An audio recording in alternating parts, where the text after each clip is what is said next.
UP का मुरादाबाद और उसकी एक ऐसी विधानसभा सीट जो पिछले 30 सालों से बीजेपी के लिए एक पहेली बनी हुई थी। नाम है कुंदरकी। यहाँ लगभग 60% मुस्लिम आबादी है। एक ऐसा इलाका जिसे समाजवादी पार्टी का अजय गढ़ माना जाता था, लेकिन 2024 के इस उपचुनाव में जो हुआ वो इतिहास में दर्ज होने वाला है। यहाँ का चुनाव कभी आसान नहीं रहा। इस बार मुकाबला था समाजवादी पार्टी के दिग्गज हाजी मोहम्मद रिजवान और बीजेपी के रामवीर ठाकुर के बीच। 40 साल की राजनीतिक अनुभव और 3 बार की जीत का इतिहास रखने वाले हाजी रिजवान बनाम एकमात्र हिंदू उम्मीदवार रामवीर ठाकुर। लेकिन मैदान में AIMIM और BSP भी थी, जो मुस्लिम वोटों को अपनी तरफ खींचने की हर कोशिश कर रही थी।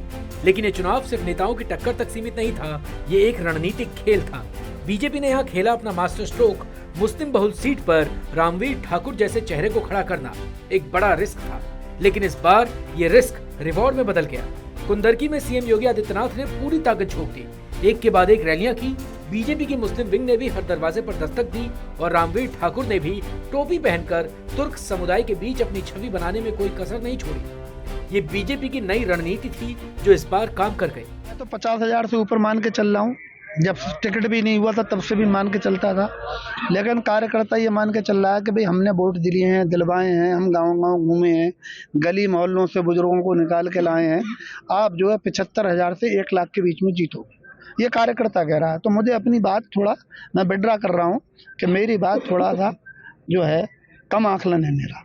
अच्छा, जिस तरीके से आपका समर्थकों ने पोस्टर भी लगा दिए, विधायक आप बन गए, ये उनका अति आत्मविश्वास है। उन्होंने काम किया सेक्टर पे, बूथ पर, गांव में, तो उनका अति आत्मविश्वास है। मैंने तो मने किया कि भाई कल के बाद 24 घंटे रुक जाओ, उसके बाद करना ये काम। जब वोटों की गिनती शुरू हुई तो तस्वीर साफ होने लगी। शुरुआती रुझानों में ही बीजेपी के रामवीर ठाकुर बड़ी बढ़त बना चुके थे। 50,000 वोटों की बढ़त के साथ उन्होंने कुंदरकी की मुस्लिम बाहुल्य सीट पर ऐसा झंडा गाड़ा जिसे हिलाना सपा के लिए मुश्किल हो गया।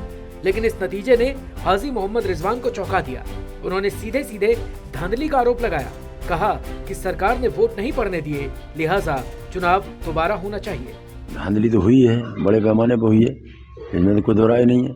अरे अब क्या तैयारी चुनाव की है, क्या तैयारी रह गई? अब क्या तैयारी रह गई जब सब कुछ बागवाड़े लुट गए, जब पूरी बहार लुट गई, अब क्या तैयारी है? अब तो फॉर्मेलिटी रह गई, अब क्या तैयारी है? ये आप अरे साहब सच्चाई दिखाते कब आप मीडिया वाले? आप सच्चाई दिखाइए, जरा जाइए क्षेत्र में, जाइए लोगों से जाकर पूछिए क्या आलम हुआ, किसने वोट डाला है, उनका वोट कब पड़ने दिया। लेकिन सवाल यह है कि क्या ये धांधली थी या मुस्लिम वोटों का बंटवारा? AIMIM और बसपा के उम्मीदवारों ने समाजवादी पार्टी के वोट बैंक में सेंध लगाई और जो वोट हाजी रिजवान को मिले वो एंटी इनकम्बेंसी के चलते कम पड़ गए। कुंदरकी का नतीजा इस बात का गवाह है कि अब मुस्लिम बहुल इलाके में भी बीजेपी मजबूत होने लगी है। इस जीत ने दिखा दिया कि बीजेपी अब सिर्फ एक हिंदू पार्टी नहीं, कुंदरकी जैसे मुस्लिम बहुल इलाके में बीजेपी का जीतना एक नई राजनीतिक दिशा की ओर इशारा करता है। अब इसे योगी मॉडल की जीत कहें या सपा में गुटबाजी का नतीजा।